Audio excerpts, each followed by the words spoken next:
జై శ్రీరామ్. విశ్వ హిందూ పరిషత్ చేసినటువంటి కార్యాలు మరియు హిందూ సమాజానికి ఈ విశ్వ హిందూ పరిషత్ చేస్తున్న కార్యక్రమం గురించి గడిదేశి వెంకటేశ్వర్లు ఖమ్మం విభాగ సంఘటన కార్యదర్శి గారి మాటలను విందాం. జై శ్రీరామ్. నా పేరు గడిదేశి వెంకటేశ్వర్లు, విశ్వ హిందూ పరిషత్ ఖమ్మం విభాగ్ సంఘటన మంత్రి. ఖమ్మం విభాగ్ అంటే ఖమ్మం, భద్రాచలం, మానుకోట 3 జిల్లాలకి సంఘటన మంత్రిగా ఉన్నాను. విశ్వ హిందూ పరిషత్ ఒక హిందూ సామాజిక సేవా సంస్థ. సమాజంలో ఉన్నటువంటి హిందువుల్ని ఏకం చేసి హిందూ సంఘటన కోసం తీవ్రంగా ప్రయత్నం చేస్తున్నటువంటి సంస్థ విశ్వ హిందూ పరిషత్. ఎందుకంటే సమాజంలో ఉన్నటువంటి వాళ్ళలో ప్రధానంగా హిందువులలో ఐకమత్యం అనేది లోపించింది కాబట్టి ఆ హిందువులందరినీ ఒకటే తాటిపై తీసుకొచ్చే బాధ్యతని విశ్వ హిందూ పరిషత్ తీసుకొని హిందూ సంఘటన కోసము ప్రయత్నం జరుగుతుంది. ఎందువల్లంటే సమాజంలో ఉన్న హిందువులలో ఐకమత్యం లేకపోవడం వల్ల హిందువుల్ని వివిధ వర్గాల వాళ్ళు వేరువేరుగా విభజించి పాలించే పరిస్థితి మన దేశంలో కనపడుతుంది. అటువంటి పరిస్థితి నుంచి హిందువులందరినీ ఏకం చేసి 80% ఉన్నటువంటి హిందువులు ఎందుకు తృతీయ శ్రేణి పౌరులుగా ఉండాలి, మనమే పరిపాలన చేస్తున్నాం కానీ మైనారిటీలు అయినటువంటి వాళ్ళకు మన పరిపాలకులు తల వంచుతూ ఉన్నారు కాబట్టి ఆ పరిస్థితి నుంచి బయటపడటం కోసము, హిందూ సమాజాన్ని జాగృతం చేయడం కోసము మనం ప్రయత్నం చేస్తున్నాం.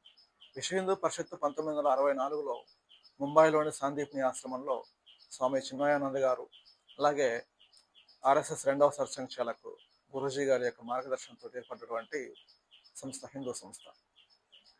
ఆనాటి తర్వాత 1984లో ధర్మ సంస్థ పేరుతోటి స్వామీజీలందరినీ ఏకతాటిపైకి తీసుకొచ్చి వారి యొక్క ఆదేశాలతోటి రామ జన్మభూమి ఉద్యమాన్ని టేకప్ చేసి ఉద్యమాన్ని భుజానికి వేసుకొని ఆ తర్వాత 30 సంవత్సరాల పాటు అలహాబాద్ హైకోర్టు కావచ్చు, లేదా భారత అత్యున్నత న్యాయస్థానం సుప్రీంకోర్టులో కావచ్చు న్యాయ పోరాటం చేసి అనేక ఉద్యమాలు చేసి ప్రజల అందరినీ కూడా ఆ యొక్క రామ జన్మభూమి ఉద్యమంలో భాగస్వాములు చేసి రామశిల రథయాత్రలు, రామ జపాలు, హనుమత్ జపయజ్ఞాలు, ఇలా అనేక ఉద్యమాలతోటి సమాజంలోకి వెళ్ళి చివరికి న్యాయ పోరాటం ద్వారాగా అత్యున్నత న్యాయస్థానం సుప్రీంకోర్టు హిందూ సమాజానికి అనుకూలంగా ఆ యొక్క రామ జన్మభూమిలో ఉన్నటువంటి ఆ కలంకిత కట్టడం కూల్చివేయబడ్డటువంటి ప్లేస్ ఏదైతే ఉందో అది హిందువులదే, రామచంద్రుడు అక్కడే జన్మించాడని చెప్పేసి తీర్పు చెప్పడము.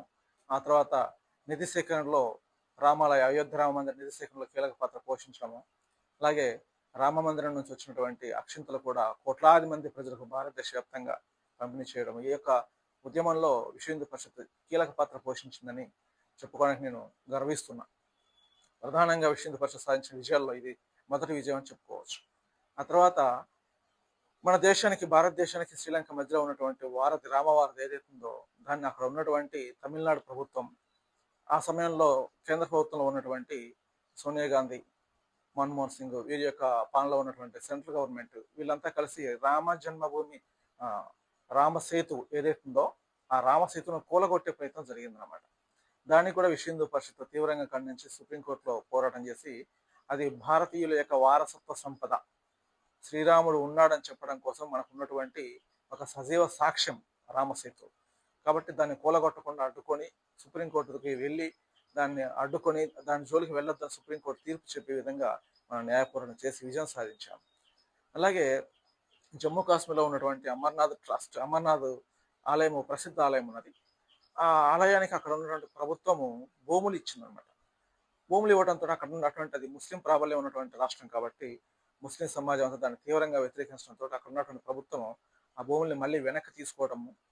అప్పుడు మళ్ళీ విశ్వ హిందూ పరిషత్, బజరంగ దళ్, మన కార్యకర్తలంతా ఉద్యమాలు చేసి మళ్ళీ ఏదైతే భూములు వెనక్కి తీసుకున్నారో మన ట్రస్ట్ నుంచి, ఆ ట్రస్ట్కి మళ్ళీ అక్కడ ఉన్నటువంటి ప్రభుత్వం ఇచ్చే విధంగా మనం పోరాటం చేసి ఆ విషయంలో కూడా విజయం సాధించాము.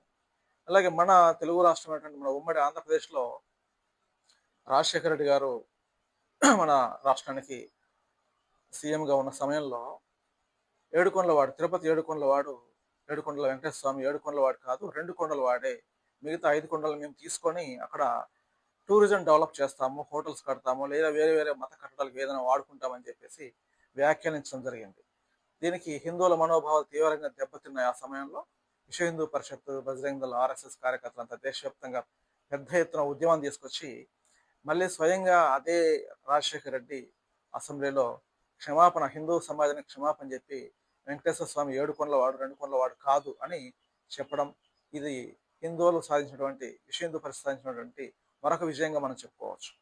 అట్లాగే మన తెలంగాణ రాష్ట్రం వచ్చిన తర్వాత యాదగిరి లక్ష్మీ నరసింహస్వామి టెంపుల్ పునర్నిర్మాణ సమయంలో అక్కడ ఉన్నటువంటి ఆలయం లోపల నిర్మాణం చేసినటువంటి స్తంభాల పైన ఆనాటి టిఆర్ఎస్ ప్రభుత్వానికి సంబంధించినటువంటి పార్టీ చిహ్నం కారు, కేసీఆర్ గారి ఫోటో, అలాగే పీరెల సింబలు, ఇటువంటివి అన్నీ కూడా మనకి హిందుత్వానికి సంబంధం లేనటువంటి సింబల్స్ వేసి నిర్మాణం జరుగుతూ ఉన్న సమయంలో మన విశ్వ హిందూ పరిషత్ బజరంగుల కార్యకర్తలు పెద్ద ఎత్తున ఆందోళన కార్యక్రమాలు చేసి ఆ యొక్క చిహ్నాలు కూడా కేవలం 2 రోజుల వ్యవధిలో ఆ చిహ్నాలు, స్తంభాల మీద చెక్కిన చిహ్నాలు మొత్తం కూడా తీసివేసే విధంగా గట్టి న్యాయ పోరాటం చేయడం జరిగింది.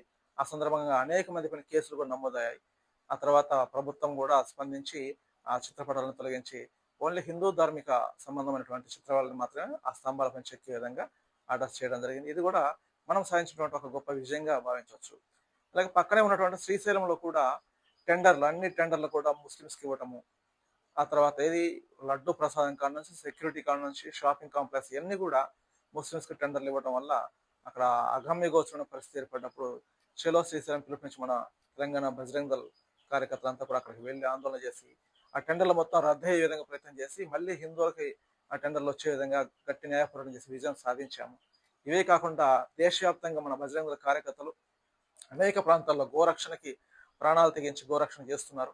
ఇది కూడా మన బజరంగ్ దళ్ కార్యకర్తల యొక్క, మన పరిషత్ కార్యకర్తల యొక్క గొప్ప విజయంగా చెప్పుకోవచ్చు.